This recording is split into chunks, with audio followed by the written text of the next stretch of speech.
বড়, কোরআনের সাথে বেয়াদবি করলে তার কপাল পোড়াটাও হবে তত বড়। আর কোরআনের ইজ্জত যদি রক্ষা করি তার কপালটাও প্রসন্ন হবে তত বড়। আল্লাহ আমাদেরকে কবুল করবা।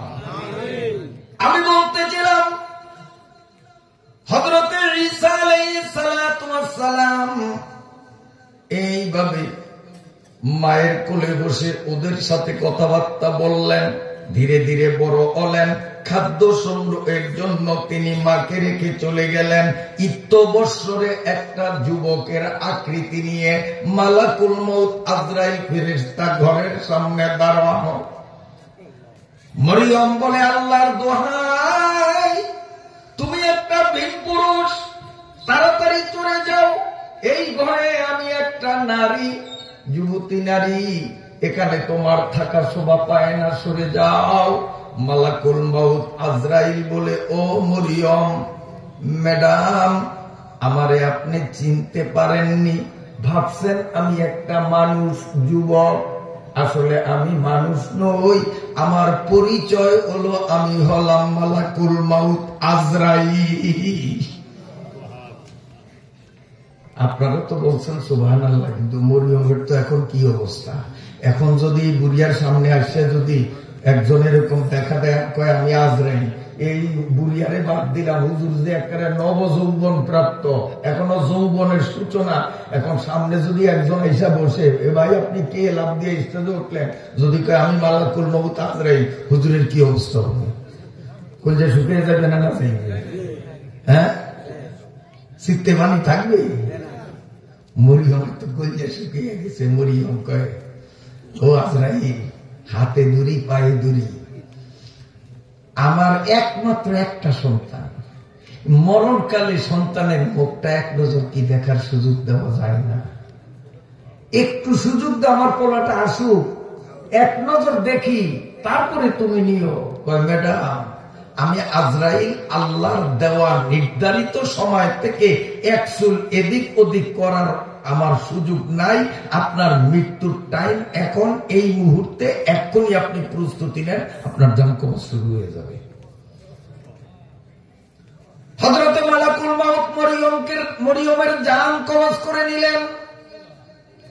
এবার মরিয়ম লাশ হয়ে পড়ে আছে। অল্পক্ষণ পরে ঈসা আলাইহিস সালাম ফলমূল নিয়ে বাড়িতে আসলেন। আম্মু আম্মু বলে ডাকে, কিন্তু আম্মুর জবাব না। মাথা ধরে নাড়ে, তাও নড়ে না।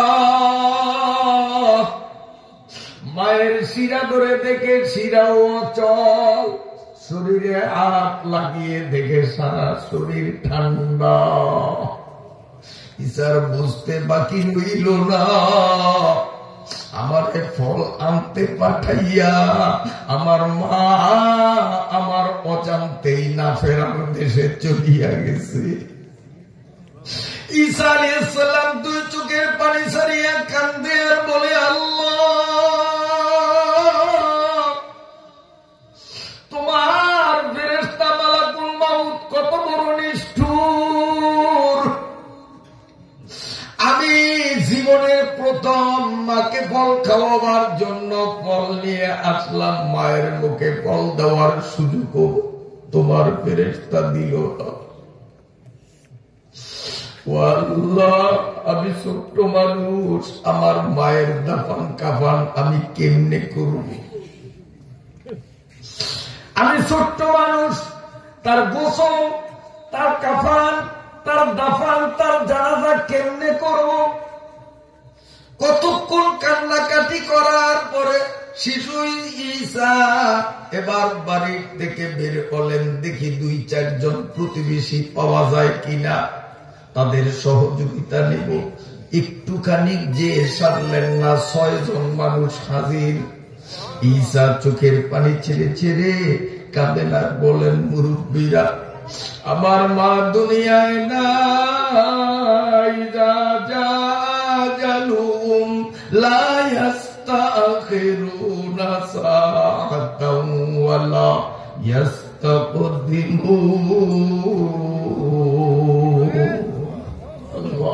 আল্লাহ, এক সেকেন্ডে মুরব্বীরা, আমার মা মারা গেছে, আমি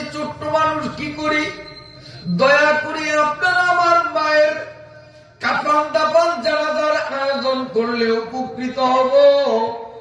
ওই 6 জনের পরিচয় দিয়ে দিলেন, ওগো আল্লাহর নবী ঈসা, আমরা মানুষ নই, আমরা আল্লাহর ফেরেশতা।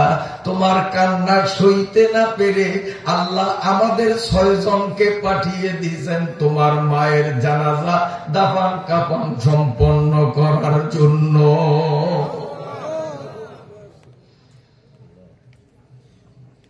কাফন দাফন হয়ে গেল। দিনের পরে দিন, মাসের পরে মাস, সপ্তাহের পরে সপ্তাহ, বছরের পরে বছর গত হইতেছে। আল্লাহ রাব্বুল আলামিন ঈসা আলাইহিস সালাতু ওয়াস সালামকে মুর্দা জিন্দা করার মতো একটা শক্তি দিয়েছেন। আপনারা জানেন কিনা?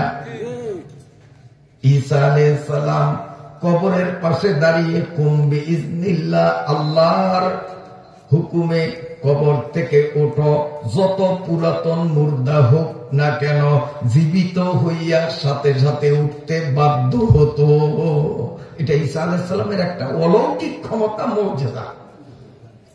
মৃত মানুষকে জীবিত করা, এই পাওয়ারটা যখন ঈসা নবী পাইলেন, ঈসা আলাইহিস সালাম আল্লাহর কাছে দরখাস্ত দিলেন, মাবুদ হে, বহু হাজার হাজার বছরের পুরাতন মুর্দাদেরও আমি জিন্দা করতে পারি, এমন পাওয়ার তুমি আমারে দিয়েছো। আমার মা তো বেশি পুরান মুর্দা না, নতুন মুর্দা। আল্লাহ তুমি কি অনুমতি দিবা আমার মায়েরে একটু জীবিত করিয়া দেখি? কারণ মরণকালে আমিও মায়েরে দেখি নাই, মাও আমারে দেখে না। ওগো আল্লাহ, তুমি ইজাজত দিলে আমি মায়ের কবরের কাছে গিয়ে তাকে ডাক দেব। আল্লাহ বলেন, ঈসা তোমারে অনুমতি দিলাম। ঈসা আলাইহিস সালাতু ওয়াস সালাম মায়ের কবরের পাশে দাঁড়াইয়া 2 চোখের পানি ছাড়িয়া কবর জিয়ারত করিয়া বলেন, কুমি বিইজনিল্লাহ, মা আল্লাহর অনুমতি ক্রমে তুমি জিন্দা হয়ে দাঁড়াও। সাথে সাথে বিবি মরিয়ম জীবিত হইয়া মাটি সরাইয়া কবরের উপরে আসলেন।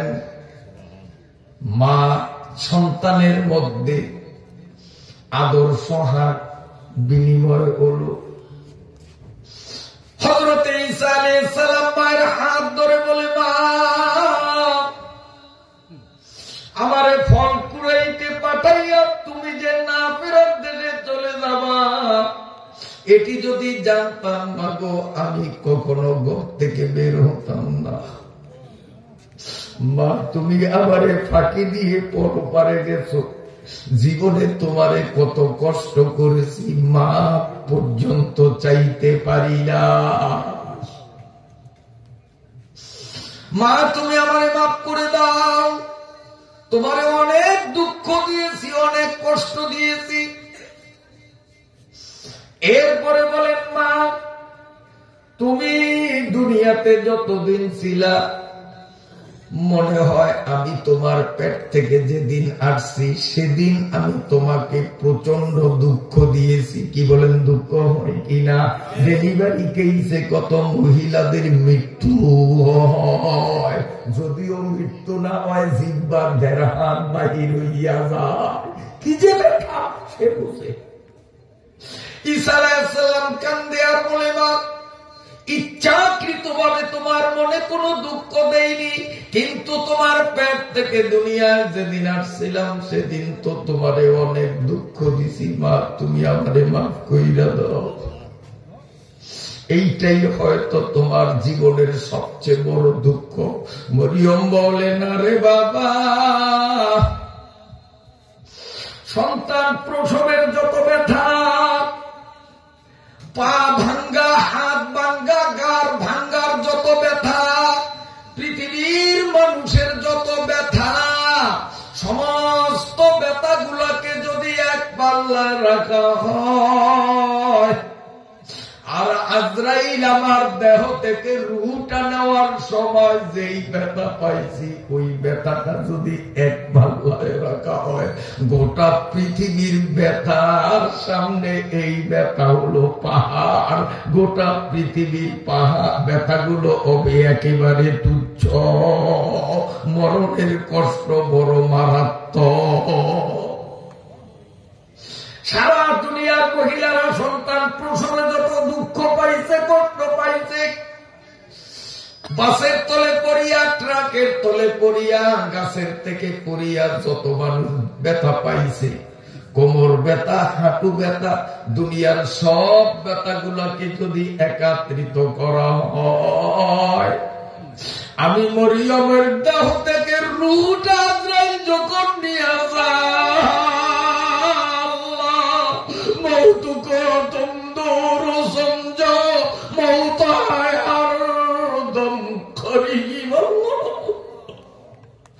মৌতুকো তুম দূর সমঝো মৌতায় হরদম করিব, आ जाएगा वो फरिश्ता रूह लाने के लिए,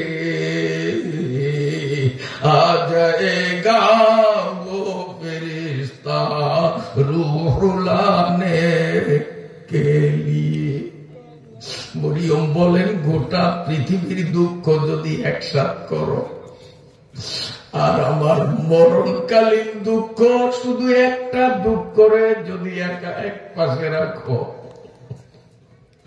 গোটা দুনিয়ার দুঃখ এই দুঃখের সামনে কোন দুঃখ না।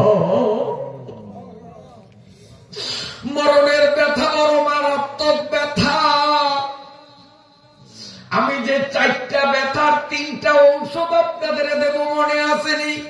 এই 4টা ব্যথার মধ্যে আমরা একটু গবেষণা করলাম কত বড় ব্যথা। কাজে ঔষধটাও তো গবেষণা করিয়া রোগ বুঝিয়েই নির্বাচন করা দরকার। এতক্ষণ গবেষণা চালাইলাম, মৌতের ব্যথাটা খুব কত কঠিন। এই কঠিন যন্ত্রণাদায়ক মরণ কিন্তু আমারও হবে, আপনারও হবে। জীবন যখন পেয়েছি মরণ বাধ্যতামূলক, কুল্লু নাফসিন যায়কাতুল মাউত, মরণ লাগবে। হাদিস শরীফের মধ্যে আছে, মালাকুল মউত আজরাইল ফেরেশতা আল্লাহ নবীর সামনে দাঁড়াইয়া গেলেন, ইয়া রাসূলুল্লাহ, ইয়া হাবিবাল্লাহ। ওই যে প্রথম বলেছিলাম, আজরাইল বলে, ওগো নবী, আমি বড় নিষ্ঠুর, বড় নির্দয়। মরণকালে রুহু কবজের সময় আমি মানুষের কত কষ্ট দেই, ভাষায় ব্যক্ত করা যায় না। মরণের ব্যথা বড় সাংঘাতিক। তবে নবী, আপনার সুসংবাদ দেই, আপনার হাতে আমি একটা হোমিওপ্যাথিক ঔষধ দিয়া দেই। আপনার উম্মতরা যদি এই ঔষধটা দৈনিক 2 বেলা, সকালে 10 ফোঁটা, বিকালে 10 ফোঁটা যদি ব্যবহার করে, আমি মালাকুল মউত আপনার সাথে ওয়াদা করলাম, আপনার যেই পুরুষ উম্মত, নারী উম্মত, জোয়ান উম্মত, বুড়া উম্মত, হুজুর উম্মত, মূর্খ উম্মত, ব্যবসায়ী উম্মত, জেলে চাষী উম্মত, আপনার যেই উম্মত প্রতিদিন সকালে 10 ফোঁটা ঔষধ খাবে, বিকালে 10 ফোঁটা ঔষধ খাবে, নিয়মিত প্রতিদিন যদি এই ঔষধ সেবন করিতে থাকে, আমি মালাকুল মউত আপনাকে ওয়াদা দিলাম, ওই মানুষটার মরণকালে আমি তারে কষ্ট দেব না।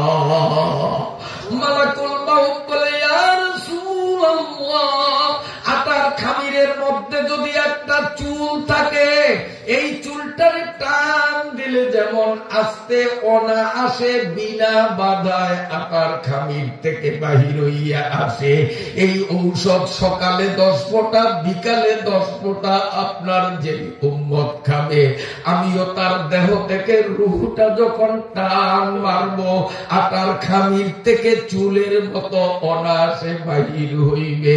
ব্যথার কারে কয় সে টেরও পাবে না।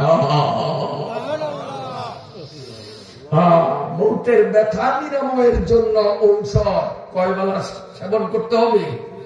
কয় বেলা? 2 বেলা। ডোজ কি পরিমাণ মনে আসেনি?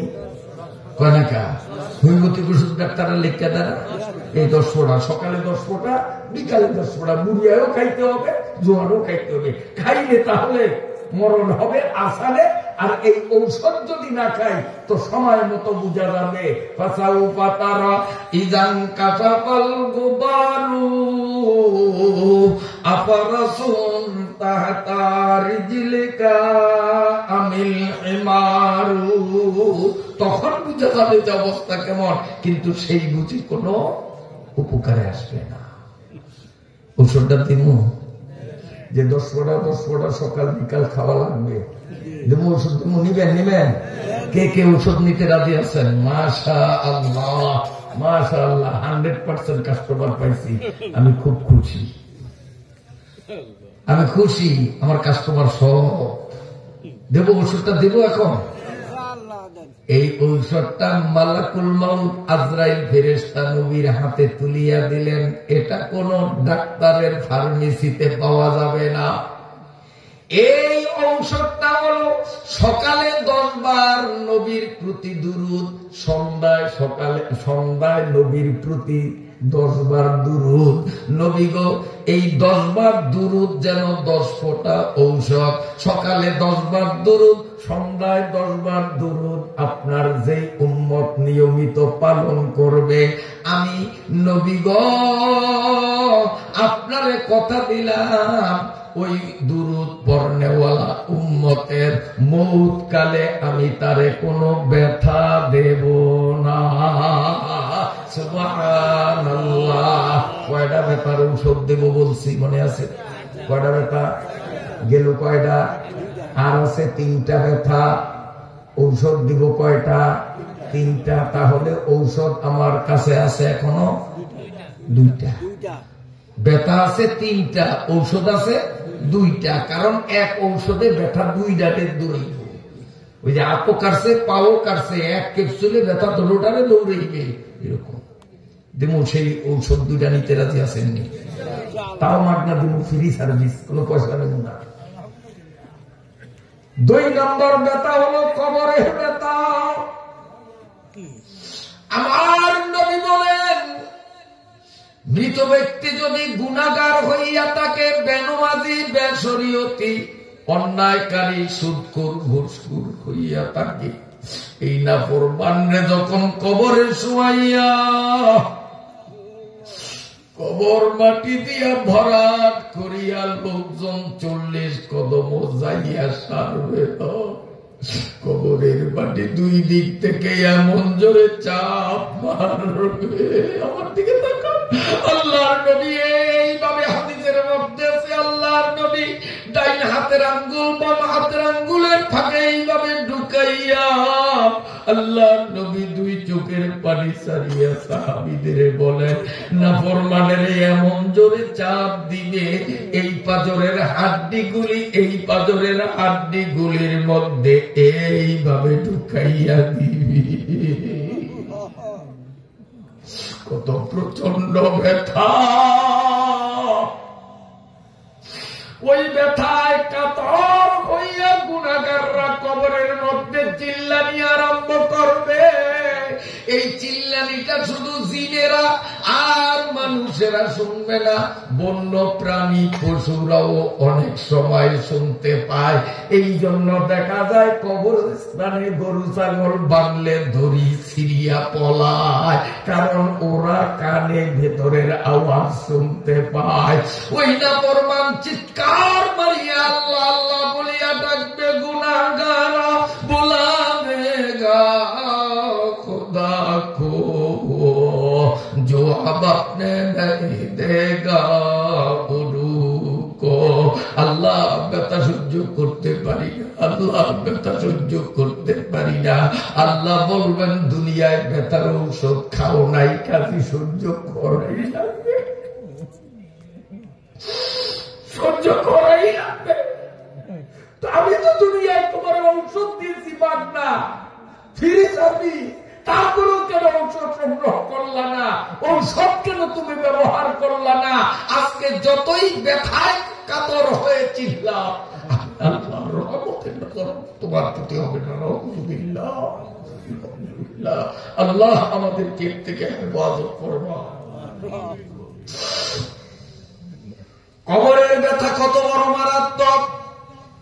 প্রতিদিন আমার কবর আমারে 70 বার ডাকে, এই হুজুরের কবর এই হুজুরের 70 বার ডাকে, আপনার কবরও আপনারে 70 বার ডাকিয়া ডাকিয়া বলে আনা বাইতুল ওয়াহদা, আনা বাইতুল ওয়াহদা, আনা বাইতুদ্দূর।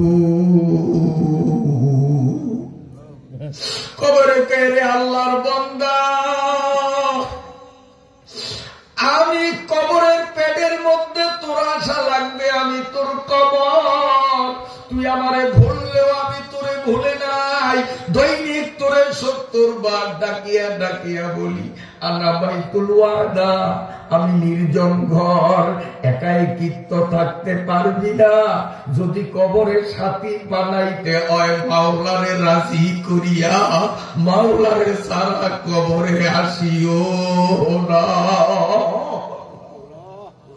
আনা বাইতুল ওয়াহশা, আমি বড় ভয়ঙ্কর ঘর, আমি বড় বিপদ আপদের ঘর।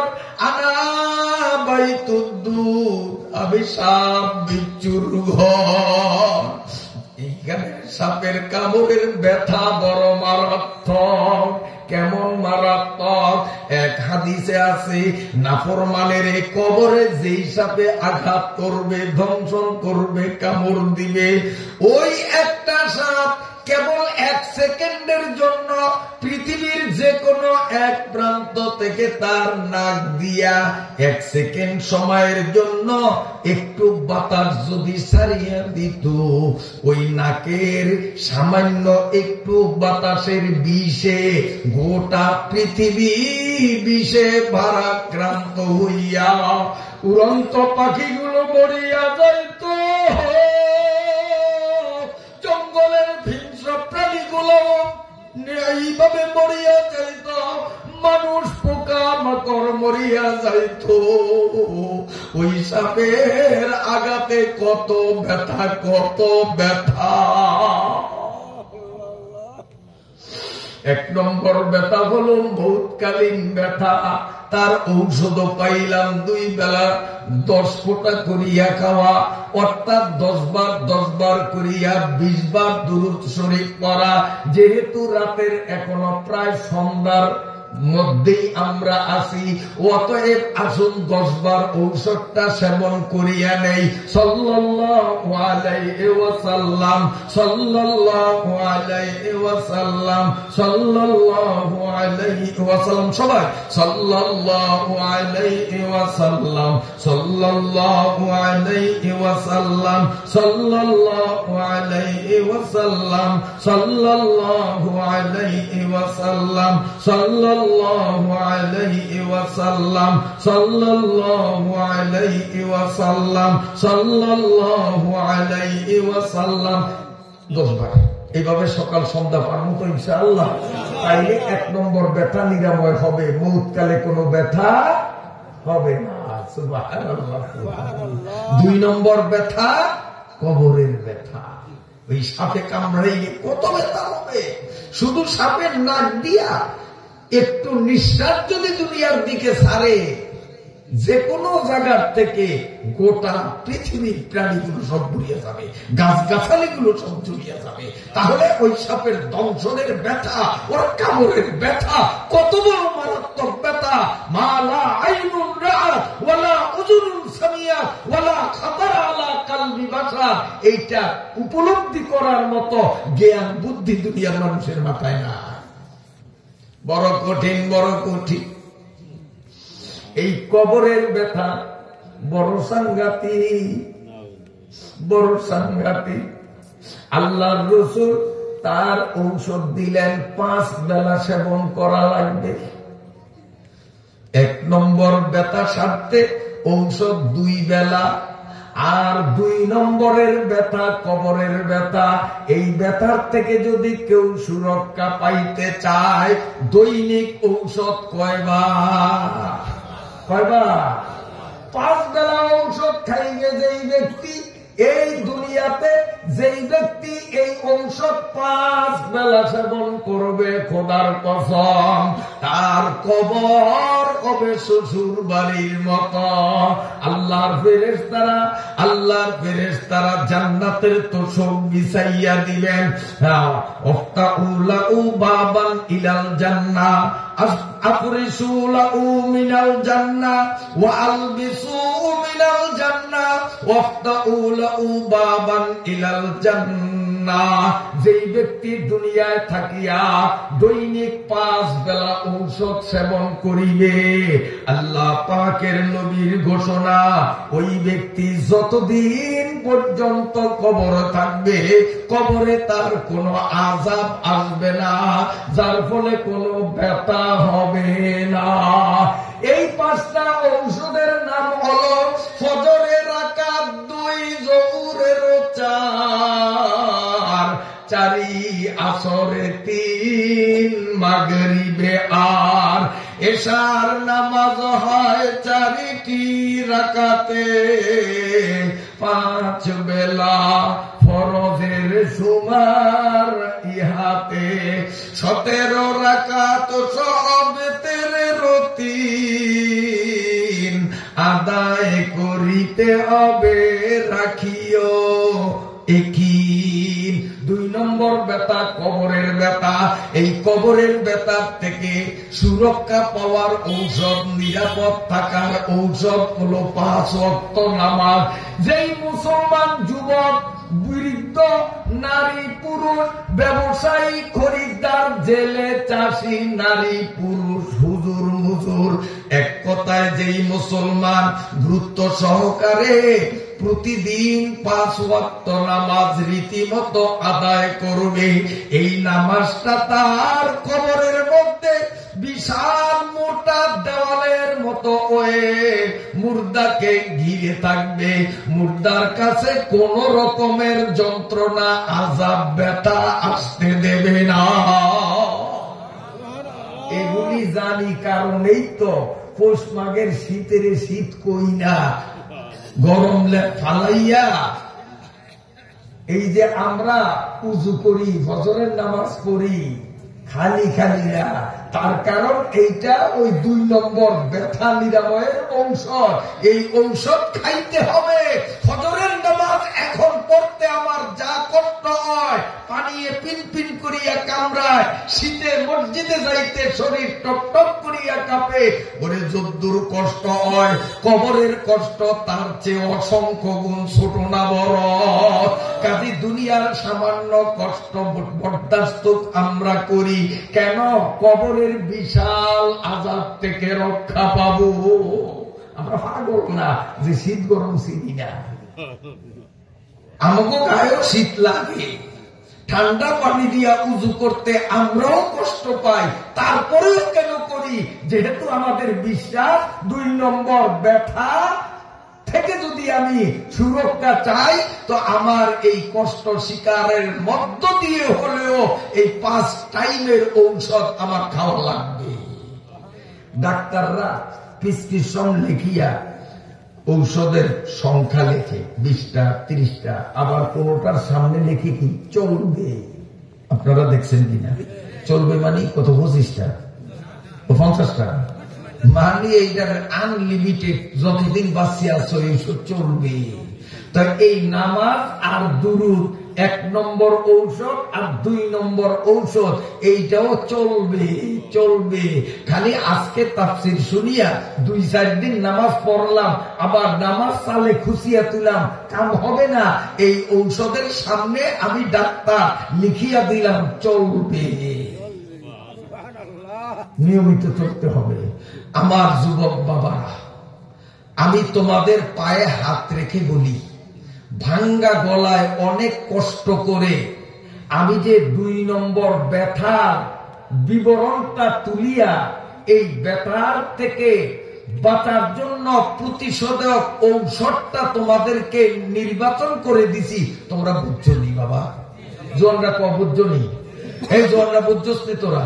তাহলে আজ থেকে কি তোমরা নিয়ত করতে পারো যে হুজুর এতদিন তো আর এইরকম যুক্তি দিয়া বুঝি নাই, আজকে বুঝে আসছে, অতএব ফাইনাল সিদ্ধান্ত এই ঔষধ আর ছাড়মু না, যতদিন বাঁচিয়া থাকি 5 ওয়াক্ত নামাজ পড়মু। কোন কোন যুবকের মন তৈরি হচ্ছে একটু দাঁড়াইতে হবে না? হাত তুলে বুড়িয়ারা না, জোয়ানরা একটু দাঁড়াইতে হবে।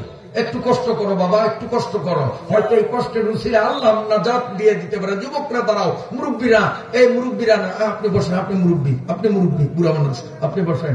কোন আপনি মুরব্বী, আপনি বসেন, আপনি মুরব্বীর কাতারে। শুধু যুবকরা একটু দাঁড়াও, আমি একটু ওদের দেখি। এখন কিন্তু ভিডিও ক্যামেরা হইতে আছে, এই ভিডিও ক্যামেরার মাধ্যমে আমাদের জিন্দা নবী মুহাম্মাদুর রাসূলুল্লাহ সাল্লাল্লাহু আলাইহি ওয়াসাল্লামকে ফেরেশতা লাইভ ভিডিওর মাধ্যমে যুবকগুলো যে দাঁড়াইছে আমাদের নবীকে দেখাইতেছে। নবী মদিনার মাটিতে শুইয়া এখন তোমাদের দিকে তাকাইয়া তোমাদের ভবিষ্যৎ মঙ্গলের জন্য দোয়া করতেছে। বলো আলহামদুলিল্লাহ। বাবা যারা দাঁড়াইছে, এই মুরব্বী দাঁড়াইছে, আপনি একটু বসেন, মুরব্বী বসেন। এই যে সাদা দাঁড়িয়ে চাদর গায়ে দেওয়া পিছনে, আপনি বসেন। আমি যুবকদেরকে একটু কষ্ট দিলাম, একটু ওদের গায়ে বল আছে, এই জন্য কষ্ট দিলে ওরা বেজার হইব না। কিরে বল নাই তো গায়ে? আর শিকার হস্তাকার যদি শিকার না হস তাইলে ভবিষ্যতে অন্ধকার, তাইলে কিন্তু মানুষে মায়া দিব না, যে এইটা খোঁজা, এইটার কাউ বল নাই, বিয়া কিন্তু কপালে জুটবো না। এই জন্য হিম্মত করিয়া কত উগা বল আছে না নাই? এই জোরে কবল আছে না নাই? বুড়িয়া করছে বল তো গো বেশি না কম? বেশি। নামাজ পড়ার নিয়তে দাঁড়াইছো না ফাটকি দাঁড়াইছো? হ্যাঁ, পড়ার নিয়তে। এই আল্লাহর কোরআন সামনে, তোমরা যুবকরা একটু আমার সামনে আসো, আমি তোমাদের সাথে একটু মিলবো, একটু কাছে আসো। আপনারা মুরব্বীরা জায়গা করিয়া দেন, যারা দাঁড়াইছো হাইটা একটু সামনে আসো। আপনারা একটু পিছ নামিয়া ওদেরকে দাঁড়াবার সুযোগ করে দেন। সবাই একটাও থাকবা না, সবাই গেইরে যে যুবকরা, বাবা তোমরা আসো, শুধু যুবকরা, মুরব্বীরা না। আপনি মুরব্বীর কাতারে গেছেন, দাড়ি সাদা, আপনি না, আপনি আপনি পিছিয়ে যান। এখন আমি, কারণ ওরা আমাদের ভবিষ্যৎ, মুরব্বীরা কেউ আসবেন না দয়া করে। আপনার দাঁড়িয়ে সাদা হয়েছে, আপনার মুরব্বী, আপনি বসেন। শুধু আমি যুবকদের আপনার মুরব্বী দাঁড়িয়ে সাদা, আপনিও বসেন ইনশাআল্লাহ। বাবারা আসলে সত্য কথা কও, আজকে বুঝছো যে নামাজ লাগবে, নামাজে লাগবে। এটা হুজুর গো কাম না, এটা সবার কাম। কবরে হুজুরও যাইবে, আমরাও যাইবো, কথাটা বুঝছো? নামাজ পড়বা, যদি নামাজ পড়বা নিয়তটাকে কোরআন শরীফ সামনে, আল্লাহ ছায়া রইছে, রুমাল একজনে ধরো আর বাকিরা আরেকজনের কান্দের উপরে হাত দাও।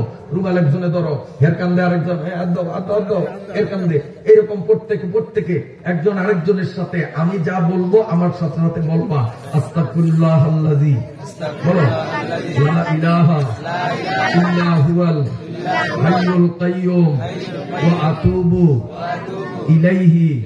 আল্লাহ এতদিন যৌবনের তাড়নায় অপথে কুপথে চলার কারণে নামাজ যে কত জরুরি বুঝি নাই, এই জন্য অলসতা করিয়াছি। আজকে নবীপুরি হুজুরের হাতে হাত দিয়া আল্লাহ তোমার সাথে মন থেকে ওয়াদা দেই, এখন থেকে অলসতা করিয়া জীবনে এক ওয়াক্ত নামাজ ছাড়িব না। দাঁড়াও, রুমাল ছেড়ে দাও। ইচ্ছা করিয়া ছাড়বা না, কিন্তু অনিচ্ছায় যদি ছোটে সেটার জন্য তোমার কোনো দোষ হবে না। কেমন উদাহরণ দেই, যেমন তুমি ঘুমাইয়া দিছো, বেলা 9টায় চোখ করছে, কেউ তোমার জাগিয়ে দেয় নাই। যদি সময় মতো জাগন পাইতা অবশ্যই নামাজ পড়তা, তোমার মনে নিয়ত আছে, কিন্তু ঘুমে মরা সমান। হঠাৎ চোখ খুলছে, গড়িতে দেখো যে 9:30 বাজে, এতে তোমার কোনো পাপ হবে না। কারণ ইন্নাল্লাহা লা ইয়ানজুরু ইলা সুওয়ারিকুম ওয়ালাকিন ইয়ানজুরু ইলা কুলুবিকুম। আল্লাহ বান্দার মনের দিকে চায়। আল্লাহকে আমার বান্দার কি দোষ? হয়তো ঘুমে মরা হমান ছিল, আমি জাগাই নাই, আমি জাগাই দিলে তাই তো নামাজ পড়তো। কাজে আমি যখন জাগাই নাই তো দোষ হইলে আমার, আর আমি আল্লাহর তো কোনো দোষই নাই, কাজী বন্দারও কোনো দোষ নাই। ওই 9টার সময় উঠিয়া উজু করিয়া মসজিদে আইবা না, তাহলে মসজিদে আইলে ব্যাকে কইব কিরে এই 9টা বাজে মসজিদে নামাজ পড়ছে, এই দেখো না যে হজর নামাজ পড়ে নেয়, মানুষে তোমারে নিয়ে আবার হাসাহাসি করবে। এই জন্য বাড়িতে কেউ যে না দেখে চুপে চাপে নামাজের মুসাল্লায় দাঁড়ায় মুখে বলবা, আল্লাহ তুমি টাইম মতো উড়াও নয়, উড়াইলে আমি ভরতাম, আমি অলসতা করিয়া সারি নয়, তুমি ঘুমে আমারে বিভোর করছো, ছুটিয়া গেছে নামাজ, এখন জাগাইছো, আমি ফজরের নামাজ এখনই করি। 9টার সময় যখন তুমি ফজরের নামাজ আল্লাহু আকবার করিয়া নিয়ত বানবা, আল্লাহ সমস্ত ফেরেশতা করে বলে ওই ফেরেশতারা চা তোরা কইছ না মানুষ বানাইতাম না, দেখছো ফজরের টাইমে সজাগ পায় নয়, 9টায় উঠছে, তারপরে 9টায় ফজরের নামাজ পড়ে, বেল উঠনের আগে পড়লে ওর নামাজটা দেখিয়া আমি যেরকম খুশি হইতাম, এই 9টার সময়ও আমি তার নামাজে ওই রকম খুশি, আমি তার নামাজ কবুল করিয়া ফেলাইছি। কথা ঠিক আছে তো ইনশাআল্লাহ? এবার যাও যার যার জায়গায় যায় বসো, সুবিধা মতো যেখানে বসো, ওয়াজ হবে, ওয়াজ শেষ হয় না, জিকির করেন লা ইলাহা ইল্লাল্লাহ লা ইলাহা ইল্লাল্লাহ লা ইলাহা ইল্লাল্লাহ ইল্লাল্লাহ লা ইলাহা ইল্লাল্লাহ। যদি এই ফাঁকে কারো ময়দান ছাড়ার নিয়ত থাকে যাইতে পারেন, কারণ ঔষধ দিব কইছি কয়টা, এই ঔষধ কয়টা দেব, ব্যথা কয়টা, ব্যথা কয়টা, ওষুধ দেব কয়টা, এখন ব্যথা কয়টা গেছে, ঔষধ কয়টা গেছে, হিসাব মিলান কয়টা, ব্যথাও গেছে 2টা, ঔষধও গেছে 2টা, এখন ব্যথা আছে আর কয়টা, 2টা, ঔষধও আছে একটা, ওষুধ আছে একটা, ব্যথা আছে 2টা। যদি কেউ যাইতে চায় তো যা, তারা সেই ঔষধ পাইবে না, আমি সুযোগ দিলাম, ওরা গেলেই ঔষধটি দেওয়া দেবো, কারণ যাওয়ার জন্য খারাইছে যাই রুগী একটা চাও, তারপরে ঔষধ দেবো, না যাইতে দিব না, কারণ ঔষধ নেওয়ার নিয়ত থাকলে খারাইয়া থাকতো না, তাই ভিতরে বইতো। আপনারা কি করেন, ঔষধ নেওয়ার নিয়ত থাকলে এরকম খারাই থাকে না, কাজে ওরা যাও, আমরা আরেকটু জিকির করি, এরপরে একলা একলা আমরা চুপে চাপে ওষুধটি নিম, ওগরে দিন না, কারণে করে দিন না, জিকির করেন লা ইলাহা ইল্লাল্লাহ লা ইলাহা ইল্লাল্লাহ লা ইলাহা ইল্লাল্লাহ মুহাম্মাদুর রাসূলুল্লাহ। আপনারা রাগ করছেন নি? ও যুবক বাবারা, তোমাদেরকে যে তওবা পড়াইলাম, আমি তোমাকে উপকার করছি না ক্ষতি করছি? মন থেকে করে বাবা, মন থেকে উপকার করছি না ক্ষতি করছি? তাইলে আজকের এই মাহফিল ইনশাআল্লাহ সার্থক। আমার দিল বলে, আমার অন্তর বলে, এই যে যুবকগুলি আসছে, এদের মধ্যে এমন কোন যুবক যদি থাকিয়া থাকে যে মারফেটের থেকে পড়িয়া জীবনে কোনো দিন পশ্চিম দিকে ফাঁস আরো খায় নয়, ফাঁসক্ত তো দূরের কথা, জুমা ঈদও আইয়ে নেয়, এইরকম কাটটা বেনামাজিও যদি থাকিয়া থাকে, ইনশাল্লাহ এখন থেকে সে নিয়মিত মুসল্লি হবে, এটা আমার দিলে 100% বিশ্বাস। পুরোপুরি আপনারা কি করেন? আপনারা তো বিশ্বাস করেন, আপনারা অবলোকে দোয়া করবেননি, অবলোকে একটু দোয়া করবেননি। ওয়াজ কিন্তু শেষ না, কারণ ওষুধ রয়ে গেছে, আর সূরা নাবার শেষ 3 আয়াত পড়ছে, তাফসীর রয়ে গেছে, কিন্তু যুবকরা এই যে ওয়াদা দিছে, আর এত পরিমাণ যুবকরা মজমায় উপস্থিত হয়েছে, হাসি মুখে তারা তওবা করছে, এই জন্য মাঝপথে একটু খাস ভাবে, বিশেষ ভাবে স্পেশাল ওদের জন্য দোয়া। এটা কিন্তু আখিরি দোয়া না, দোয়ার পরে আবার বয়ান চলবে। আলহামদুলিল্লাহি রাব্বিল আলামিন ওয়াসসালাতু ওয়াসসালামু আলা সাইয়্যিদিল আমবিয়া ওয়াল মুরসালিন। আয় আল্লাহ, তুমি সাক্ষী, তুমি দেখছো, তুমি আল্লাহ আলিমুল গায়ব। আয় আল্লাহ, এই বুরহানুদ্দিনের নতুন বাজার, আয় আল্লাহ, দারুল উলুম হুসাইনিয়া কওমি মাদ্রাসা মসজিদের ময়দানে এই এলাকার যুবকরা আল্লাহ আসল জিনিসটা তারা বুঝতে পারিয়া মাবুদ 5 ওয়াক্ত নামাজের জন্য হাসি মুখে তারা তওবা করিয়াছে। আল্লাহ, তুমি যুবকদের তওবা কবুল ফরমাও। আয় আল্লাহ, এই যুবকদের মধ্যে যারা স্টুডেন্ট লাইফে আছে, আল্লাহ তুমি তাদের জেহান বাড়াইয়া পরীক্ষায় ভালো ফলাফল যেন আনতে পারে ব্যবস্থা করিয়া দাও।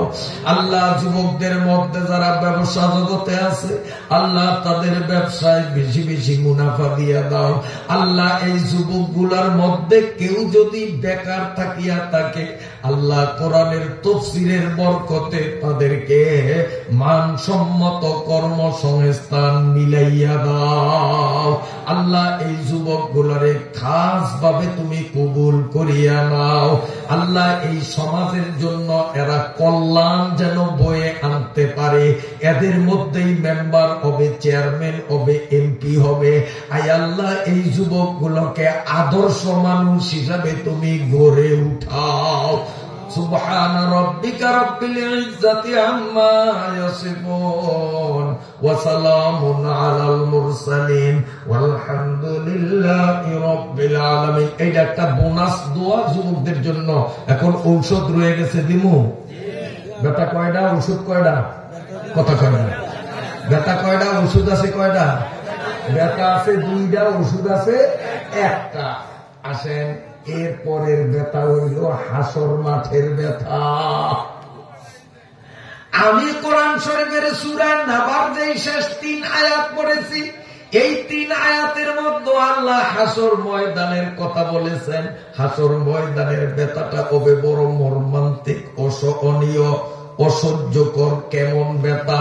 সূর্যটা যখন মাথার এক বিকট উপরে বসাইয়া দেওয়া হবে। আল্লাহ, এখন সূর্যটা এই পৃথিবীর থেকে 9,33,00,000 মাইল উপরে। কত মাইল উপরে?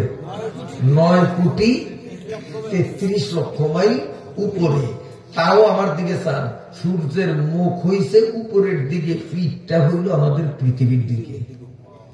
বিজ্ঞানীরা অত্যাধুনিক প্রযুক্তি খাটাইয়া তারা এই সূর্য নিয়ে পরীক্ষা নিরীক্ষা করিয়া দেখছে যে সূর্যের যে পিঠ দুনিয়ার দিকে, এখান থেকে যে গরম আসে, এই জায়গায় তাপমাত্রা হইল মাত্র 6,000 ডিগ্রি। আর ওর মুখ যেটা উপরের দিকে, এইখানে তাপমাত্রা গরম হইল 2 কোটি ডিগ্রি। অন্তত ডিগ্রি ফিগ্রি যারা আপনারা গ্রামের সাধারণ মানুষ না বুঝলেও, এটা শিক্ষিত লোকরা বুঝছে, আপনারা না বুঝলেও অন্তত এটুক তো বুঝছেন। 6,000 আর কত? 2 কোটি। 1920 ব্যবধান আকাশে পাতালে না, তার চেয়েও বেশি। সূর্যের পিঠে তাপমাত্রা 6,000 ডিগ্রি, মুখে 2 কোটি ডিগ্রি। তাও আল্লাহ কত? 9,33,00,000 মাইল উপর থেকে 6,000 ডিগ্রি দিয়ে তাপ দেয়। তাতে খালি পায়ে ফ্রিজের রাস্তায় হাঁটতে পারি না, আগুন হয়ে যায়। কিয়ামতের মাঠে আল্লাহ সূর্যটারে আমার দিকে চান, আমার দিকে চান, খপ করিয়া ধরবে। ধরলে আল্লাহর মুডের মধ্যে সূর্যটা আসবে, থরথর করে কাঁপবে, কাঁপবে আর বলবে, আল্লাহ আল্লাহ আমি কি দোষ করছি, আল্লাহ আমি কি দোষ করছি, আমি তো কোনোদিন নাফরমানি করি নাই।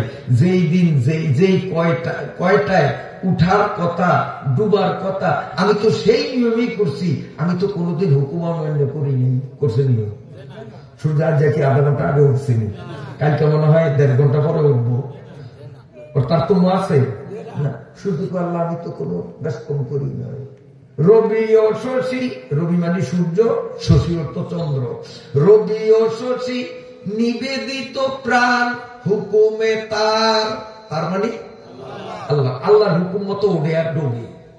রবি ও শশী নিবেদিত প্রাণ হুকুমে তার, তুমি কি ঘুমে অচেতন রবে, কদম বাড়াও প্রভু বাবা। আল্লাহরে পাওয়ার জন্য একটু কদম বাড়ো, মসজিদের দিকে হাঁটো, আল্লাহ তোমাকে কুদরতি করে বরণ করে নিবে। প্রেম যদি নাই আসে, প্রেম মানে আল্লাহর প্রেম, প্রেম যদি নাই আসে ভঙ্গিমাতে প্রেমিক সাজো। তুমি আল্লাহর প্রেমিক হইতে পারো না, হাসা হাসা প্রেমিক হইতে পারো না। তো প্রেমিকের বান ধরো কেমনে? আল্লাহর প্রেমিক পীর বুজুর্গ ওলিয়ে গাউস কুতুব আলেম ওলামারা মসজিদে যায়, তুমিও মসজিদে যাও। এই হলো ভঙ্গি ধরা, বান করা। প্রেম যদি নাই আসে ভঙ্গিমাতে প্রেমিক সাজো, বিশ্ব প্রভুর মহান দয়ায় নিরাশ তুমি কেনে আজো। কেন নিরাশ হইবা? প্রকৃত প্রেম যদি তোমার মধ্যে না আসে, যার মধ্যে মাওলার প্রকৃত প্রেম আছে, তুমি তার গা ঘেঁষিয়া তুমিও তার সাথে এক কাতারে নামাজে দাঁড়াও, মাওলা যদি তার প্রেমিকেরটা কবুল করে, আল্লাহ যে ভঙ্গিমা করছে তারটাও এক নিয়মে কবুল করে। সোহবতে সালে তোরা সালে কুনা, সোহবতে তালে তোরা তালে কুনা। যাক, ওষুধ জানি কয়টা আছে? কয়টা? মাত্র একটা।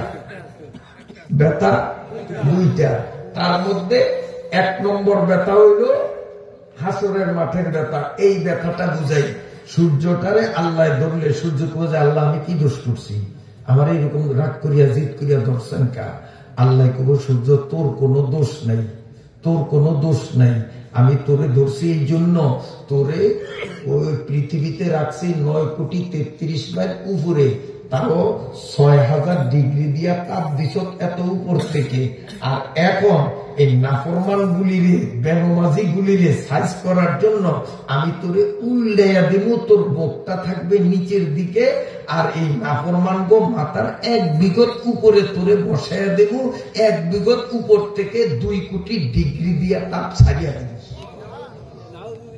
কেমন লাগবে অবস্থাটা? জমিন আজ আতাশে বিস্তর বনেগা, জমিন আজ আতাশে বিস্তর বনেগা, গুনাহগারা উসাতেশ মে জ্বলেগা। সূর্য যখন অর্ধ হাত উপরে, তার 2 কোটি ডিগ্রি তাপ ছাড়িয়া দিবে, মাথার মগজগুলো গলিয়া গলিয়া ঝরতে থাকবে, পায়ের নিচের মাটিটা জ্বলন্ত আগুনের রূপ নিবে, কলিজা পানির পিপাসায় শুকাইয়া যাবে। এই পিপাসার ব্যথা বড় সাংঘাতিক ব্যথা। কোথাও কোনো পানির ব্যবস্থাপনা থাকবে না, কোথাও কোনো পানির সন্ধান পাওয়া যাবে না। সূর্যের তাপে সমস্ত মানুষগুলো পানির পিপাসায় যখন কাতর হইয়া ব্যথায় যখন অস্থির হইয়া যাবে, ওই মুহূর্তে আল্লাহর পয়গম্বর আপনার নবী আমার নবী হাউজে কাউসার নামে একটা ঝর্ণা আছে, পুকুর আছে, ওই পুকুরের পাশে দাঁড়াইয়া হক্কানি আলেম উলামাদেরকে ডাকবেন, আমার উম্মতের মধ্যে যারা কোরআন হাদিস পড়িয়া আলেম হইছ, আমার আলেম উম্মতরা সব আমার কাছে হাউজে কাউসারের কিনারায় আসো। সঙ্গে সঙ্গে আপনাদের মসজিদের ইমাম সাহেব, এই মাদ্রাসার হুজুররা, এই মাওলানা সাহেব, ওই মৌলভী আব্দুর রব সাহেব, এইভাবে যত আলেম উলামা, উম্মতের সমস্ত আলেম উলামারা হাউজে কাউসারের চারিপাশে নবীজির হুকুমে জড়ো হইয়া যাবে। আল্লাহর নবী বলবেন, আমার উম্মতের আলেমরা দুনিয়ায় যেই সমাজে তোমরা বসবাস করছো, ওই সমাজের যেই মানুষগুলো তোমাদের ভালোবাসতো, মহাব্বত রাখতো, আপনারা রাখেন না? আলেমদের সাথে মহাব্বত আছে কারণেই তো আলেমদের মাহফিলে আসছেন, ঠিক আছে কিনা? আল্লাহর নবী বলবেন, এ উম্মতের আলেমের দল, তুমি যেই সমাজে বসবাস করতা, এই সমাজের যেই জুয়ান বুড়া নারী পুরুষরা আলেম হিসাবে তোমাদেরকে ভালোবাসতো, মহাব্বত করত, হাসরের ময়দান থেকে ওই মানুষগুলারে খুঁজিয়া খুঁজিয়া আমার সামনে আনো, আমি নবী তাকাইয়া থাকবো, আমার অনুমতি ক্রমে আলেম তোমরা তোমাদের বন্ধুদের হাউজে কাউসারের পানি পান করাইয়া দাও। নবীজির নির্দেশে আলেমদের হাতে হাউজে কাউসারের পানি পান করব, সঙ্গে সঙ্গে পিপাসার ব্যথা দূর হইয়া যাবে, সঙ্গে সঙ্গে পিপাসার ব্যথা দূর হইয়া যাবে। এই হাউজে কাউসারের পানি পান করার মধ্য দিয়া কঠিন পিপাসার ব্যথা, সূর্যের প্রখর আলোর ব্যথা, এই ব্যথা নিরসনের জন্য আমার আল্লাহ যে ঔষধটা দিয়েছেন, এই ঔষধটা 12 মাস প্রতিদিন চলবে না, এই ঔষধটা কেবল বছরে একবার খাওয়া লাগে। সেই ঔষধটার নাম কি বলুন তো দেখি? শাহরু রমাদান আল্লাযী উনজিলা ফীহিল কুরআন। হাসরের ময়দানের ব্যথা থেকে মুক্তি পাইতে চাইলে ঔষধ বছরে মাত্র একবার সেবন করা লাগে। অর্থাৎ রমজান মাস যখন আসে, জুয়ান বুড়া নারী পুরুষ সব মুসলমানগুলো রোজা রাখা লাগবে। যেই মানুষগুলো রমজানের কদর করবে, রমজানের সম্মানে দিনের বেলা হোটেল রেস্তোরাঁ খুলবে না, রমজানের রোজাগুলো ঠিকঠাক মতো রাখবে, আল্লাহর ফজলে নবীজির সামনে আলেমদের হাতে হাউজে কাউসারের পানির গেলাস তাদের হাতে যাবে।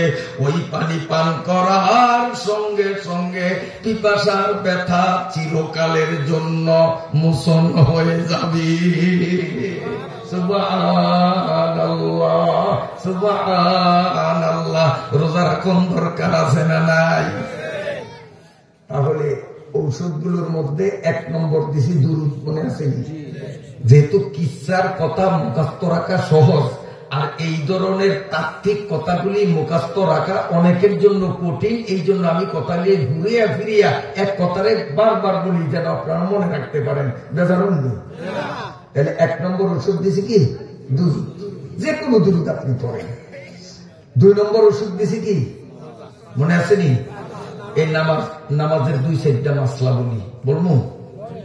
আমি আমার মা বোনদের উদ্দেশ্যে বলি, কারণ মা বোনরা দূরে যাইতে পারে না, ওয়াজ শুনতে পারে না, সরমনাই উজানি শশিনা যাইতে পারে না। এরা বাড়ির দ্বারে ওয়াজ হইলে কান পাটতে শুনে বাগানে আদাসের জামনা খুলিয়া ঘরে বসিয়া। স্পেশাল মহিলাদের জন্য কিছু কইলে কেমন হয়? ভালো হয় না খারাপ হয়? আপনারা দূরে দূরে যেয়ে শুনতে পারেন। এই জন্য মহিলাদের জন্য 2টা কমু, কারণ গড়ি অনেক দূর গেছে গিয়া। কইতাম 2টা। মা বোনরা ভালো করিয়া শোনো, এই নামাজ সংক্রান্ত আর রোজার কথা যখন আসছে, রোজা সংক্রান্ত বলি। মহিলারা যখন প্রাপ্ত বয়স হয়, অর্থাৎ সাবালিক হয়, আল্লাহ তাআলার সিস্টেম তখন এই প্রাপ্ত বয়সের সাবালেক মহিলাদের প্রতি মাসে একটা বিশেষ মেইলি রোগ হয়। আমি এর চেয়ে আর মানতে পারবো না, কারণ ছোট্ট নাবালিক বাচ্চারা আছে, আপনারা বুঝছেননি।